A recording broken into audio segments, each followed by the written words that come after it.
అదే RTV app వార్తల్ని క్షణాల్లో చదివే అవకాశం ఉంటుంది. ఒక న్యూస్ పేపర్, ఒక టెలివిజన్ ఛానల్ మీ చేతుల్లో ఎప్పుడూ ఉంటాయి. మొత్తం ఈ విధంగా అయితే లడ్డు ప్రసాదంపై కూడా వివాదాలు అయితే నెలకొన్న నేపథ్యంలోనే మొత్తం ఏ విధంగా జరుగుతుంది. అలాగే తమ నాయకుడు జనసేన అధినాయకుడు ప్రాయశ్చిత్త దీక్ష కూడా చేపట్టారు. దానికి మద్దతుగా రాజనగర్ నియోజకవర్గం జనసేన ఎమ్మెల్యే ఎవరైతే బత్తుల బాలరామకృష్ణ కూడా దీక్ష చేపట్టినటువంటి పరిస్థితి ఉంది. ప్రస్తుతం మాట్లాడే ప్రయత్నం చేద్దాం. సార్ చెప్పండి, ఈ యొక్క తిరుపతి దేవస్థానం లడ్డు ప్రసాదంలో కల్తీ జరిగిందని వస్తున్నా దానిపై ఏ విధంగా మాకు చెప్పాలని? ఈ యొక్క సనాతన ధర్మాన్ని పక్కన పెట్టిన ప్రభుత్వం వైసీపీ ప్రభుత్వం.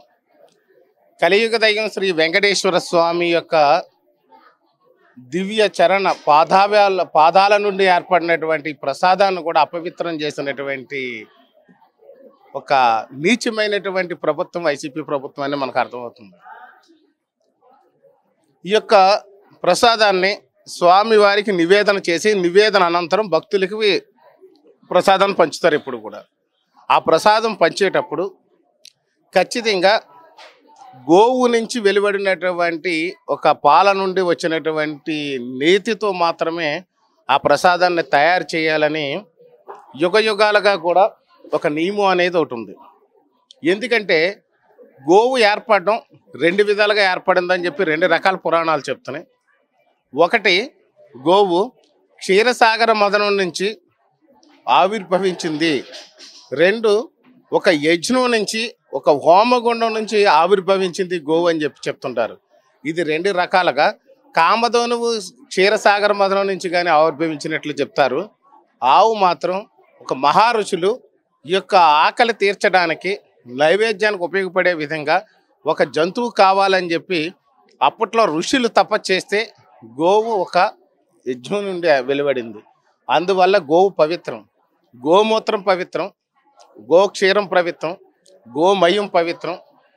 ఆ యొక్క గోక్షీరం నుంచి వచ్చినటువంటి పెరుగులో నుంచి నిగూఢంగా దాగి ఉన్నటువంటి వెన్నను తీసి నెయ్యిని తయారు చేసి ఆ నెయ్యిని దేవాది దేవుడు శ్రీకృష్ణుడు కానీ కృష్ణ అవతారాల్లో ఉన్న దశావతారాల్లో ఉన్నటువంటి వెంకటేశ్వర స్వామికి కానీ ఈ యొక్క నెయ్యి అనేది చాలా ప్రీతికరమైనది. ఆ నెయ్యి నుంచి తయారు చేసిన లడ్డూ ప్రసాదాన్ని ఈ యొక్క యుగాలు మారినప్పటికీ దశాబ్దాలు మారినప్పటికీ ఆ యొక్క స్వయంభూ వెంకటేశ్వర స్వామికి ఆవు నేతితో తయారు చేసిన ప్రసాదాన్ని నివేదన చేసి భక్తులు పంచుతారు. ప్రపంచ దేశాల్లో ఉన్నటువంటి వాళ్ళందరూ కూడా ఈ యొక్క హిందూ మతం గురించి కొంచెమైనా వాళ్ళకి అవగాహన ఉన్నవాళ్ళు ప్రతి ఒక్కళ్ళు కూడా వారి జీవితంలో ఒక్కసారైనా తిరుమల వెంకటేశ్వర స్వామిని దర్శించుకోవాలి అని చెప్తుంటారు. కానీ వారు అంతా కూడా చాలా కష్టపడుతుంటారు. అలాగ దర్శనం జరగని వాళ్ళకి ఎవరైతే తిరుమలకు వెళతారో భక్తులు, వారు అక్కడి నుంచి తీసుకొచ్చినటువంటి వెంకటేశ్వర స్వామి పాద పద్మాలకు నివేదన చేసినటువంటి లడ్డూ ప్రసాదాన్ని వారి ఇంటికి తీసుకెళ్ళినప్పుడు ఆ ఇంటి చుట్టుపక్కల వారందరికీ కూడా కొంచెం ఆ ప్రసాదాన్ని ఇస్తే మహాభాగ్యం. కలియుగ దైవం శ్రీ వెంకటేశ్వర స్వామి దివ్య పాదాభివందనాల నుంచి నాకు వచ్చినటువంటి ప్రసాదం దొరికింది. 7 జన్మల్లో చేసుకున్న నేను పాపాలన్నీ కూడా పోతాయి. ఈసారి నాకు ఖచ్చితంగా హిందూ మత శాస్త్ర ప్రకారం నాకు స్వర్గలోకం లేదా వైష్ణవ లోకం వెళతాను. నాకు ఏ విధమైనటువంటి పాపాలు కూడా నేను జరిగిన పాపాలన్నీ కూడా పోతాయి అనే విధంగా భావించే నమ్మకాన్ని మీద వైసీపీ ప్రభుత్వం దెబ్బకొట్టింది. వాళ్ళు ప్రతిసారి అలాగే చేశారు. ఒక ఎగ్జాంపుల్ చూసినట్లయితే లిక్కర్లో చూస్తే ఆ లిక్కర్ రేట్లు పెంచితే లిక్కర్ తాగుబోతులు తగ్గుతారు, తాగడం మానేస్తారని చెప్పి ఆ రోజుని జగన్మోహన్ రెడ్డి గారు మాట్లాడితే, ఆ తర్వాత సుబ్బారెడ్డి గారు 300 రూపాయలు ఉన్న టికెట్ని 2000 చేసేద్దామని చెప్పేసి ఆయన పాలక వర్గంలో నిర్ణయం తీసుకుంటే వారి ఉద్దేశం అప్పుడే అర్థమైంది. రేట్లు పెంచేసి ఈ యొక్క తిరుమల వెంకటేశ్వర స్వామికి వచ్చే భక్తులను కూడా రాకుండా చేసేయాలని చెప్పి అప్పుడు అదొక కుట్ర పన్నారు. ఇప్పుడు మళ్ళీ కల్తీ నెయ్యితో నైవేద్యం తయారు చేసి వెంకటేశ్వర స్వామి పెట్టారు. దానివల్లే కొంతమంది పండితులు మాట్లాడుతున్నారు, ప్రకృతి వైపరీత్యాలు వచ్చినాయి, కరోనా సైతం ప్రపంచాన్ని అతకాలకుతంలో ఆడిన దానికి కూడా ఇలాంటి పరిస్థితులే కారణాలు ఉంటాయి. అలాగే ఇప్పుడు వస్తున్నటువంటి వరదలకు కూడా అదే విధంగా కారణాలు ఉండొచ్చు అని చెప్తున్నారు. ఎందుకంటే కలియుగ దైవం వెంకటేశ్వర స్వామికి నివేదనలో ఏదైతే తేడా వచ్చిందో అది లోకానికి మంచిది కాదు, ప్రజలకు మంచిది కాదు, సకల జీవకోటికి కూడా మంచిది కాదు. కాబట్టి ఇలాంటి ఉపద్రవాలే వస్తుంటాయి. ఇలాంటి పనికిమాలిన నీచమైనటువంటి ధోరణిలో ఉండబట్టే వాళ్ళని పూర్తిగా వెంకటేశ్వర స్వామి ఆగ్రహానికి గురయ్యి వాళ్ళకి 11 సీట్లకే పరిమితం చేసి నువ్వు ఇంటికి పోరా అని చెప్పి పంపించి, ఎప్పుడైతే ఎన్డీఏ కూటమి ప్రభుత్వం ఏర్పడిందో ఈ యొక్క నెయ్యి కల్తీ జరుగుతుంది. వెంకటేశ్వర స్వామి నైవేద్యం కూడా చాలా పవిత్రంగా ఉండాల్సింది అపవిత్రం అయిందనే విషయాన్ని ఎన్డీఏ కూటమి ప్రభుత్వం దృష్టికి రావడం, ఇమీడియట్గా దాని మీద చర్యలు తీసుకోవడం, ఈ చర్య తీసుకుని ఏదైతే ఉందో ప్రపంచవ్యాప్తంగా ఈ లడ్డు వల్ల అపవిత్రమైన దానివల్ల పవిత్రం చేయాలనుకుంటున్నాం. ముఖ్యంగా చూస్తే అయోధ్యలో ఉన్నటువంటి బాలరాముడి యొక్క ప్రతిష్టకు కూడా ఎప్పటి నుంచో ఎన్నో ఏళ్ల చరిత్ర కలిగిన అయోధ్యకి ఎన్నో యుగాలు, ఎప్పుడూ ద్వాపర యుగంలో ఉన్నటువంటి యొక్క త్రేతాయుగంలో ఉన్నటువంటి చరిత్ర కలిగిన రాముడి కోసం ఆ యొక్క విగ్రహ ప్రతిష్ట యొక్క కోర్టు చిక్కుల్లో ఉండి, న్యాయపరమైన చిక్కుల్లో ఉండి దాంట్లో నుంచి కూడా బయటకు వచ్చి ప్రతిష్ట జరిగితే ఈ యొక్క ప్రపంచవ్యాప్తంగా పేరుగాంచినటువంటి కలియుగ దైవం వెంకటేశ్వర స్వామి యొక్క పాదాల నుండి ఏర్పడినటువంటి లడ్డూ ప్రసాదం తీసుకెళ్ళి అక్కడ 1,00,000 మందికి ఇవ్వాలని చెప్పేసి అనుకున్నప్పుడు ఆ యొక్క 1,00,00,000 మందికి సుమారుగా అది ప్రసాదం పంచారు. అక్కడ కూడా అపవిత్రం చేసి ఈ యొక్క రాష్ట్ర యొక్క పేరు ప్రఖ్యాతుల్ని దేశం అంతా కూడా పాడు చేసినటువంటి వైసీపీ ప్రభుత్వానికి ఈ యొక్క ఇలాంటి పరిస్థితులు, ఈ ఉపద్రవాలన్నిటికీ గురవుతున్న నేపథ్యంలో ప్రాయశ్చిత్తం చేయాలి. జరిగిన దానికి ప్రాయశ్చిత్తం చేయాలంటే ఏం చేయాలనేది చూస్తే వెంకటేశ్వర స్వామి ప్రాయశ్చిత్తం, అలాగే రాష్ట్రంలో ఉన్నటువంటి దేవాలయాలన్నీ ప్రాయశ్చిత్తం, సనాతన ధర్మానికి ప్రాయశ్చిత్తం చేయాల్సినటువంటి అవసరం ఏర్పడింది. దానికి రాష్ట్ర ఉప ముఖ్యమంత్రి వర్యులు, జనసేన పార్టీ అధ్యక్షులు శ్రీ కొణిదెల పవన్ కళ్యాణ్ గారు దీక్ష తీసుకొని ప్రాయశ్చిత్తం, అపవిత్రో పవిత్ర అని చెప్పి ఒక హిందూ సాంప్రదాయంలో ఒక మంత్రం ఉంటుంది.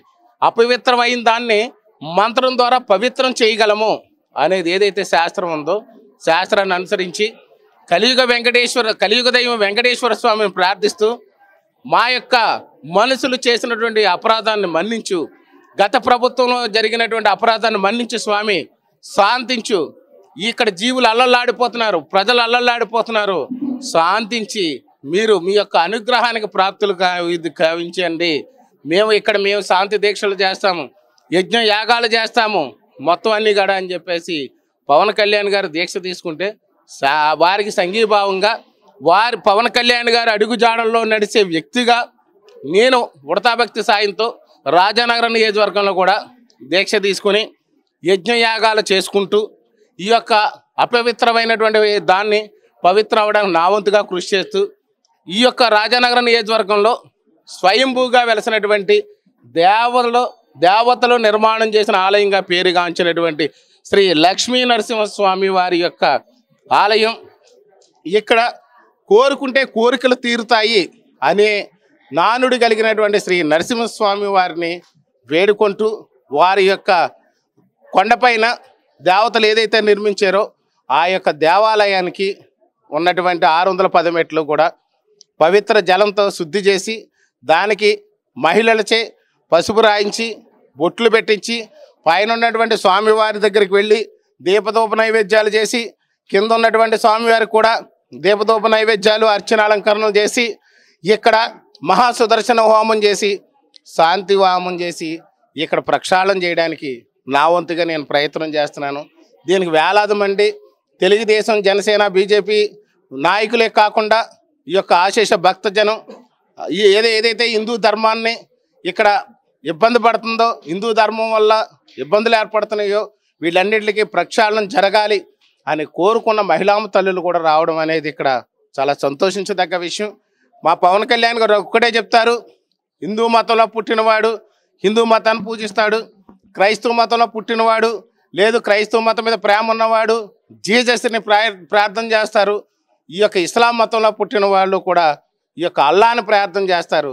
మీరు హిందూ మతంలో పుట్టారు కాబట్టి హిందూ మతంలో దేవతలకి పూజలు యజ్ఞాలు చెయ్యండి, అపవిత్రమైంది కాదు. కాబట్టి హిందూ మతాన్ని పూజించండి, పరమతాలు ఏదైతే క్రైస్తవ ఇస్లాం మతం ఉందో గౌరవించండి, ప్రేమించండి అని చెప్పి మా పవన్ కళ్యాణ్ గారు చెప్తారు. ఆ బాటలో నేను కూడా నడుస్తూ ఈవేళ హిందూ మతానికి అపవిత్రం అయింది కాబట్టి దాన్ని పవిత్రం చేయడానికి నా వంతుగా నేను కృషి చేస్తున్నాను. రేపు మిగతా మతాలకు కూడా ఎక్కడైనా ఏదైనా అన్యాయం జరిగితే కూడా మతాల తరఫున మేము నిలబడతామని మరోసారి తెలియజేస్తూ సెలవు. ప్రధానంగా చూసుకుంటే ఆ ట్యాంకర్లో ఏదైతే కల్తీ జరిగిందో 2 ట్యాంకర్లు కూడా వెనక్కి పంపించడం జరిగింది. కల్తీ జరగలేదు, కల్తీ జరిగిందని ఈ విధంగా డైవర్స్ పాలిటిక్స్ చేస్తున్నారంటున్నారు. ఎలా చూడాలంటారు? అంటే వాళ్ళు ఏదేదో మాట్లాడతారు. కేవలం మేము ఆపిన 2 ట్యాంకులు ఎప్పటి నుంచో జరుగుతున్న దాన్ని మా ఎన్డీఏ ప్రభుత్వం వచ్చిన తర్వాత 2 ట్యాంకర్లు మేము ఆపాం. అంతకుముందు ఎలా జరిగింది? అంతకుముందు ఎందుకు లడ్డు సువాసన రాలేదు? నేతి వాసన ఎందుకు లేదు? అందులో పచ్చకర్పూరానికి బదులు పటికి బెల్లం ఎందుకు వేసేవారు? పచ్చకర్పూరం వేయాల్సినటువంటి తిరుపతి వెంకటేశ్వర స్వామి వారి లడ్డూలో పటికి బెల్లం సంఖ్య ఎందుకు పెంచారు? అంటే కేజీ 200కు దొరుకుతుంది పటికి బెల్లం అయితే. పటికి బెల్లం షిఫ్ట్ చేసేవారు. మీరు అందరూ తిన్నారు కదా, గడిచిన 5 ఏళ్ళు తిన్న వాళ్ళందరూ కూడా చూడండి, అందులో పటికి బెల్లం ఉండేది. పచ్చకర్పూరాన్ని బదులు పటికి బెల్లం వేశారు. మేము చూసిన 2 ట్యాంకర్లు ఆపాం. అప్పుడు దాకా జరిగిన దాని సంగతి ఏంటి? దాని గురించే మాట్లాడతారు వాళ్ళు ఇందులో డైవర్ట్ చేయాల్సిన అవసరం ఏముంది? సూపర్ 6 పథకాలు అమలు చేయలేక ఈ విధంగా డైవర్ట్ చేశారనేది సాక్షాత్తు మాజీ సీఎం జగన్మోహన్ రెడ్డి చెప్పారు. ఇక్కడ వాళ్ళకి ఏదీ లేక వాళ్ళు ఏదో మాట్లాడుతున్నారు. సూపర్ 6 పథకాలు మేము రాగానే మేము ఏదైతే చెప్పామో పెన్షన్ అనేది ఖచ్చితంగా అమలు చేసాం. 1000 రూపాయలు పెంచుతాము. 3 నెలల్లో కలిసి బకాయిలతో సహా 7000 రూపాయల పెన్షన్ ఒకేసారి ఇచ్చాం, అయిపోయింది. అదేవిధంగా ఏదైతే భూములు దొబ్బేయాలనుకున్నారో భూములు దొబ్బేయాలని పెద్ద ప్రణాళికతో వీళ్ళంతా కూడా వైసీపీ ప్రభుత్వం ప్లాన్ చేస్తే ఆ భూ చట్టాన్ని రద్దు చేసాం. అదేవిధంగా ఇప్పుడు చూస్తే లిక్కర్ మీద దోపిడీ జరుగుతుంటే లిక్కర్ను కూడా ఆపేసాం. ఇప్పుడు రేపెల్లుండే నోటిఫికేషన్ ఇస్తున్నాం. 99 రూపాయలకే క్వార్టర్ మందు దొరుకుద్ది. ఎందుకంటే ఎవడో కొద్దో గొప్ప పొద్దున్న ఉదయం నుంచి సాయంత్రం దాకా కష్టపడి అలవాటు ఉన్నవాడు క్వార్టర్ తాగితే ఆర్థిక పరంగా అన్ని గుల్లైపోతుంది, అనారోగ్యం గుల్లైపోతుంది. నాణ్యమైనటువంటి మందుని 99 రూపాయలకి ఇస్తున్నాం. అదేవిధంగా మహిళామ తల్లికి ఏదైతే మాట ఇచ్చామో ఈ యొక్క ఏదైతే గ్యాస్ సిలిండర్ 3 సిలిండర్లు ఇస్తా అన్నామో 3 సిలిండర్లకు కూడా దీపావళి నుంచి మొదలెడుతున్నామని చెప్పాం. అంటే రాగానే అన్ని పథకాలు ఒకేసారి అమలు చేసేస్తామని చెప్పలేదు. ఖచ్చితంగా సంవత్సరానికి ఒకసారి ఏదైతే ఇస్తా అన్నామో ఖచ్చితంగా సంవత్సరం లోపల అన్ని పథకాలు అమలు చేస్తాం. రైతుల ధాన్యం 1674 కోట్ల రూపాయల బకాయిలు ఉంటే 1674 కోట్లు మేమే బాకీలు తీర్చాం రైతులకి. అదేవిధంగా చూస్తే గతంలో 2014-19 మధ్యలో హౌసింగ్ లోన్లు ఏదైతే ఉండిపోయినాయో ఆ హౌసింగ్ లోన్లని కూడా ఈ మధ్య సగం డబ్బులు వేస్తాము. మిగిలిన డబ్బులు కూడా వేస్తున్నాం. ప్రతి పథకాన్ని స్టెప్ బై స్టెప్ అమలు చేస్తున్నాం. ఖచ్చితంగా సూపర్ 6 పథకాలన్నీ అమలు చేస్తాం. ఏదీ లేక వాళ్ళ గురించి మాట్లాడుతున్నారని చెప్పి వాళ్ళు సూపర్ 6 పథకాలు అమలు చేయలేదంటే గతంలో వాళ్ళ కింద గురువింద కింద ఏదో ఎర్రగా ఉండి కింద ఉన్న నలుపు చూసుకోలేదు అన్నట్టుగా వాళ్ళు మాట్లాడుతున్నారు. కానీ వాళ్ళు ఎప్పుడు పథకాలు అమలు చేశారో చూడండి. వారికంటే ముందే మేము ఇచ్చిన పథకాలన్నీ కూడా మేము చెప్పిన పథకాలన్నీ కూడా అమలు చేస్తామని ఈ సందర్భంగా చెప్తున్నాను. ఇంకొక ఆయన ఏదో మాట్లాడుతున్నాడు. పాపం అతనికి గత 5 ఏళ్ళుగా కూడా ఉద్యోగుల ట్రాన్స్ఫర్ల విషయంలో బాగా డబ్బులు తీసుకున్నాడు అనుకుంటా. ఆయన ఆ డబ్బులు తీసుకుంటే ఈ సంవత్సరం ట్రాన్స్ఫర్లో కలెక్షన్ రాలేదనుకుంటాను. దాని మీద ఏదో ఆయన మాట్లాడుతున్నారు. మతి భ్రమించి ప్రజలంతా కూడా నా నాలుగు కోస్తాను అని అంటే నీ 4 కోసి ఇంటికి పంపించినా నీ 4 ఇంకా అతుక్కుని మాట్లాడుతున్నావు. ఒళ్ళు దగ్గర పెట్టుకుని మాట్లాడు. నీకులాగా ఈ యొక్క ప్రజల్ని ఉద్యోగస్తుల ట్రాన్స్ఫర్లకి డబ్బులు తీసుకుంటే నీచ సంస్కృతి నాకు లేదు. నీకున్న దాన్ని నువ్వు నా మీద రుద్దకో. అసలు గోదావరి పుల్లుగా ఉండి గోదావరి అంతా పుల్లుగా వెళ్ళి ఏలెడతా ఖాళీ లేకుండా ఉండి గోదావరి ఒడ్డుని కనీసం దోశ నీళ్లు తీసుకోవడానికి అవకాశం లేకుండా ఉంటే ఇసుక గురించి మాట్లాడుతున్నాడు ప్రబుద్ధుడు. మతి భ్రమించింది అనుకుంటాను. మంచి హాస్పిటల్లో చూపించుకుని ఆరోగ్యాన్ని కుదురుగా పెట్టుకో. Thank you. ఇది చూస్తున్నాం. ఏదైతే కలియుగ దైవం వెంకటేశ్వర స్వామి గుడిలో ఏదైతే ఉందో లడ్డు ప్రసాదం అపవిత్రమైన నేపథ్యంలోనే తమ నాయకుడు ఏదైతే ప్రాయశ్చిత్త దీక్ష చేపట్టిన నేపథ్యంలోనే ఆయనకి అయితే మద్దతు తెలుపుతూ ఈరోజు రాజానగరం నియోజక ఎమ్మెల్యే బత్తుల బలరామకృష్ణ ఆధ్వర్యంలో ఇక్కడ కోరుకొండ దేవాలయంలో ఈరోజు సంపర్క కార్యక్రమం, అలాగే ఇక్కడ హోమాన్ని కూడా నిర్వహించినటువంటి పరిస్థితి ఉంది. అలాగే అలా గత ప్రభుత్వం అంతా కూడా ఈ విధంగా కల్తీమయం చేసి ప్రజలను అయితే ఈ విధంగా ఇబ్బందులు పెట్టారు. సూపర్ 6 పథకాలు ఒక్కొక్కటిగా అమలు చేస్తుంటే చూసి వారం లేక ఏ విధంగా చేయాలో ఆరోపణలు అయితే ఈ విధంగా చేస్తున్నారు. ఏదేమైనా దీనిపై విచారణ అయితే చేపట్టారు. విచారణలో కూడా తేలుతాయని చెప్పేసి ప్రధానంగా అంటున్నారు. నియోజకవర్గంలో ఇప్పుడు ఉన్నటువంటి అభివృద్ధి గతంలో ఏ విధంగా జరిగింది, ఇప్పుడు ఏ విధంగా చేస్తున్నాము, ఉద్యోగాల విషయంలో కూడా ఇప్పుడు ఉన్నటువంటి వైసీపీ నాయకులు ఉద్దేశపూర్వకంగా నాపై కామెంట్ చేస్తున్నారని, అలాగే ప్రధానంగా ఇక్కడ ఉన్నటువంటి ప్రతి ఒక్కరు కూడా రాజానగరం అభివృద్ధిగా కృషి చేస్తామంటూ రాజానగరం ఎమ్మెల్యే బత్తుల బలరామకృష్ణ చెప్తున్న పరిస్థితి ప్రధానంగా ఉందని చెప్పాలి. ఇది కూడా ఉన్న తాజా పరిస్థితి. కెమెరామెన్ విజయ్తో ప్రకాష్, RTV, కోరుకొండ నుంచి. మరిన్ని వీడియోస్ కోసం ఛానల్ ని సబ్స్క్రైబ్ చేయండి. లేటెస్ట్ అప్డేట్స్ కోసం వాట్సాప్ ఛానల్ ని ఫాలో చేయండి. అండ్ లింక్ డిస్క్రిప్షన్ లో ఉంది.